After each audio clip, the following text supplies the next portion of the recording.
తో పాటు బీఆర్ఎస్‌వి నాయకులు రాష్ట్ర కార్యదర్శి శివ ఉన్నారు. ఒకసారి వారితో మాట్లాడదాం. ఏంటి బ్రదర్, ఉస్మానియా యూనివర్సిటీలో గత 10 రోజుల నుంచి నిరసనలు చేపడతా ఉన్నారు, దీక్షలు చేపడతా ఉన్నారు. సర్క్యులర్‌ని వెనక్కి తీసుకోవాలంటూ కూడా మరి మీరు చేస్తున్నటువంటి పోరాటం ప్రభుత్వం పట్టించుకోవట్లే. ఇవాళ కూడా ఎర్రటెండలో మీరు కింద కూర్చొని నిరసన తెలుపుతా ఉన్నారు. అసలు ఏం చెప్తారు దీనికి సంబంధించి?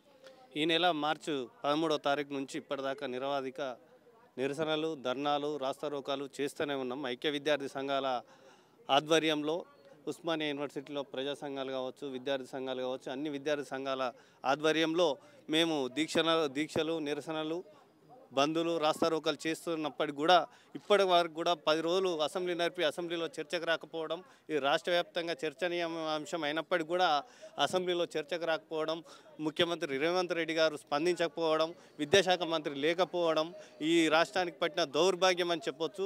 ఈ కాంగ్రెస్ ప్రభుత్వం ప్రజాపాలన పేరుతోని ప్రభుత్వాన్ని ఖూనీ చేస్తుంది, హక్కులను కాలరాస్తుంది. ఇలా రాజ్యాంగం ఇచ్చిన భావ ప్రకటన స్వేచ్ఛను హరించే విధంగా ఈ రాష్ట్ర ప్రభుత్వం వ్యవహరిస్తూ ఉన్నది. ఈరోజు కూడా మేము ఐక్య విద్యార్థి ఆధ్వర్యంలో నిరసన కార్యక్రమానికి ఆర్ట్స్ కాలేజ్ వేదికగా ఆర్ట్స్ కాలేజ్ ముందు మేము నిరసన వ్యక్తం చేస్తామంటే, మేము దీక్షకు కూర్చుందామంటే కనీసం మాకు టెంట్ కాదు కదా, కిందేసుకునే పరద కూడా లేకుండా గుంజేసే ప్రయత్నం చేస్తూ ఉన్నది. దాదాపు 200-300 మంది పోలీసులను మోహరించి ప్రశ్నించే గొంతుకలను నొక్కే ప్రయత్నం చేస్తూ ఉన్నది. ఇలా రేవంత్ రెడ్డి ప్రభుత్వం ఈ ఎన్నికల ముందు విద్యార్థులకు ఉద్యోగాలు ఇస్తామని, ఉద్యోగాలకు reimbursement time to time release చేస్తామని చెప్పి మా ఉస్మానియా యూనివర్సిటీలో సభలు సమావేశాలు పెట్టుకొని ఇలా గద్దెలెక్కిన రేవంత్ రెడ్డి డైరెక్షన్లో వీసీ గారు ఈ సర్క్యులర్ రిలీజ్ చేసారు. ఇప్పుడు ఓడెక్కేదాకా ఓడమల్లన్న, ఓడెక్కినాక బోడమల్లన్న అన్న రీతిలో రేవంత్ రెడ్డి గారు వ్యవహరిస్తూ ఉన్నారు. తెలంగాణ రాష్ట్రం వచ్చిన తర్వాత 16 నెలలు అయింది. ఇప్పటికీ 16 నెలలు అయినప్పటికి కూడా రియంబర్స్మెంట్ లేవు. ఇలా విద్యార్థులు ప్రశ్నిస్తారన్న నెపంతోనే ఉద్యోగాలు ఏవి, ఇలా నీ రియంబర్స్మెంట్ ఏవి, స్కాలర్షిప్లు ఏవి, నాణ్యమైన భోజనం ఏది, ఇలా నీకు నీళ్ళ సమస్య ఉన్నది. యూనివర్సిటీలల్లో అధ్యాపకులు లేకుండా వాటిని నియమించాల్సింది పోయి ఇలా విద్యార్థులను తొక్కేసే ప్రయత్నంలో భాగంగానే ఇవన్నీ రాష్ట్ర ప్రభుత్వం చేస్తూ ఉన్నదని నేను చెప్తా ఉన్నా.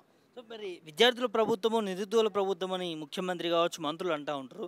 మరి వాళ్ళు ఎన్ని అంశాలు పెట్టిరు, మీరు ప్రశ్నించేది కూడా మీ సమస్యల గురించే. మొన్న అన్నంలో బ్లేడ్ వచ్చిందంటూ, ఆహారం సరిగా లేదంటూ, లేకపోతే వాటర్ రావట్లేవంటూ మీ సమస్యల గురించే అడుగుతూ ఉన్నారు కదా. మరి ప్రభుత్వం ఎందుకు దీన్ని నెగిటివ్గా చూస్తూ ఉంది? ఈ సమస్యలను ఎందుకు పట్టించుకోవట్లేదు వీసీ కావచ్చు, ప్రభుత్వం కావచ్చు? అదే రాష్ట్ర ప్రభుత్వము ఉద్యోగాల పేరిట ఒక నిరుద్యోగుల్ని ఎంబడి పెట్టుకొని మేము ఉద్యోగాలు ఇస్తామని చెప్పి దొంగ హామీలు ఇచ్చి 420 దొంగ హామీలు ఇచ్చి అలా గద్దెనెక్కిన రేవంత్ రెడ్డి ప్రభుత్వం, ప్రజాపాలన అని చెప్పుకొని తిరిగే ప్రభుత్వం ఇవాళ నడిజాం రాత్రి అర్ధరాత్రి ఒక ఆడపిల్లలు, మహిళా విద్యార్థినులు రోడ్డెక్కి మాకు నీళ్ళు వస్తలేవు, వారం రోజులుగా నీళ్ళు వస్తలేవు అని 12 దాకా ధర్నా చేసే పరిస్థితులు మీరు మొన్నటిదాకా చూసారు.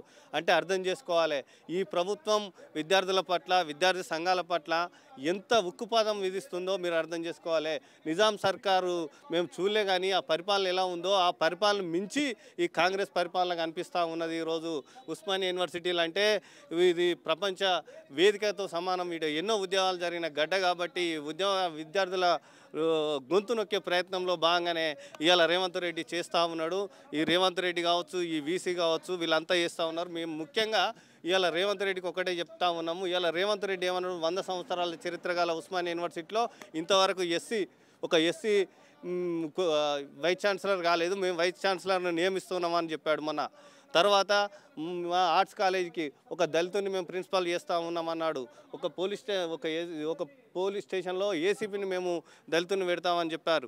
మరి ఈ దళితులను పెట్టి ఇప్పుడు ఉస్మానియా యూనివర్సిటీ అంటే ఎవరన్నా ఎస్సీ, ఎస్టీ, బీసీ, మైనారిటీలు, బలైన వర్గాల విద్యార్థులే కదా చదువుకునేది. వాళ్ళతోనే మా కన్ను పొడిపించే ప్రయత్నంలో భాగంగానే వాళ్ళని నియమించిన అని చెప్తున్నాడు. వాళ్ళతోనే మా మీద కేసులు పెట్టించి లోపటేసి ఇంట్లో ఐక్యత లేకుండా ఐక్యతను దెబ్బతీసే విధంగా ఇలా రేవంత్ రెడ్డి వ్యవహరిస్తూ ఉన్నాడు.